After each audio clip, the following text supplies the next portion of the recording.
নমস্কাৰ মই আজি আপোনালোকৰ লগত এটা কথা শেয়াৰ কৰিব বিচাৰো ময়ো নাজানিছিলো কথাটো সিদিনা মন্দিৰলৈ গৈ গম পালো সেইকাৰণে মই ভাবিছো আপোনালোকৰ লগতো কথাটো শেয়াৰ কৰো সাধাৰণতে মঙ্গলবাৰে সাউথৰ ফালৰ মানুহবিলাকক মই দেখিছো যেতিয়া তেওঁলোকে কিবা এটা বিচাৰে বা উইশ কৰে হনুমানজীৰ ওচৰত পান পাত্তা দিয়ে পান পাত্তাৰ মালা দিয়ে মই তেতিয়া পণ্ডিতজীক সুধিলো যে পান পাতটো কিয় দিয়ে পান পাতৰ মালা কিয় দিয়ে তেতিয়া তেওঁ ক'লে যে মানে পান পাতটো মানে হনুমানজীৰ প্ৰিয় হয় আৰু হনুমানজীৰ প্ৰিয় কাৰণে মানে আমি পান পাতাৰ মালা দিওঁ যেতিয়া আমি কিবা এটা বস্তু উইশ কৰো পাবৰ কাৰণে বা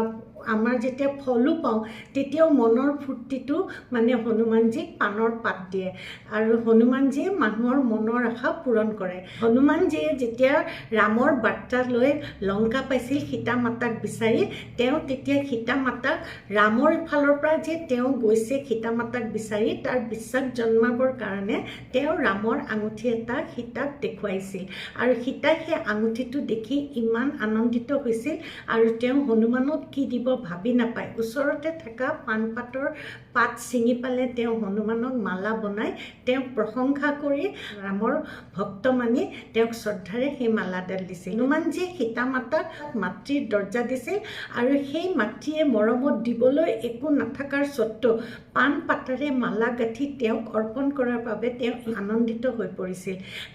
সেইকাৰণে মানুহে হনুমানজীক সন্তুষ্ট কৰিবৰ কাৰণে পান পাতৰ মালা বনাই তেওঁক অৰ্পণ কৰি পূজা কৰে যাতে তেওঁ সন্তুষ্ট হৈ তেওঁলোকৰ মনৰ আশাও পূৰণ কৰে কালি মঙ্গলবাৰ সেইকাৰণে মই ভাবিছো আপোনালোককো এইটো কথা কওঁ যদি কোনোবাই বিচাৰে আপোনালোকে পান পাত দি পেলাই পূজা কৰিব পাৰে এনেও আমি পূজাত পান সুপাৰি এইবোৰ দিওঁৱে কিন্তু আমি স্পেচিয়েলি পানৰ মালা নিদিওঁ আৰু পানৰ মালা দিবৰ কাৰণে যে মন্দিৰলৈ যাব লাগিব সেইটো নহয় আপোনালোকক মই কৈছো যদি বিচাৰে তেতিয়াহ'লে আপোনালোকো ভগৱানৰ মানে মনৰ পৰা যোনে হনুমানজীক মানে বা হনুমানজীক পূজা কৰে তেওঁ পান পাত দিব পাৰে এতিয়া মই খুব হনুমানক মানো মঙ্গলবাৰে আজি বহুত বছৰ হৈ গৈছে গুজৰাটত থাকাৰ পৰাই মই বহুত হনুমানজীক মানো 2000 চনৰ পৰাই মই ব্ৰত মানি আহিছো কাৰণ গুজৰাটত খুব মানে হনুমানজীক তেনেকৈ মোৰো এটা হৈ গ'ল তাত থাকি মই কেতিয়াও মানে আহাৰ গ্ৰহণ নকৰোঁ ফল মূল খালেও মানে মই ভাত চাত আদি নাখাওঁ মঙ্গলবাৰে হনুমানেও তেওঁ মাতৃ সদৃশ সীতা মাতাই পান পাত ছিঙি তেওঁৰ কাৰণে মালা বনাই দিয়াৰ কাৰণে তেওঁ ইমান সন্তুষ্ট হৈছিল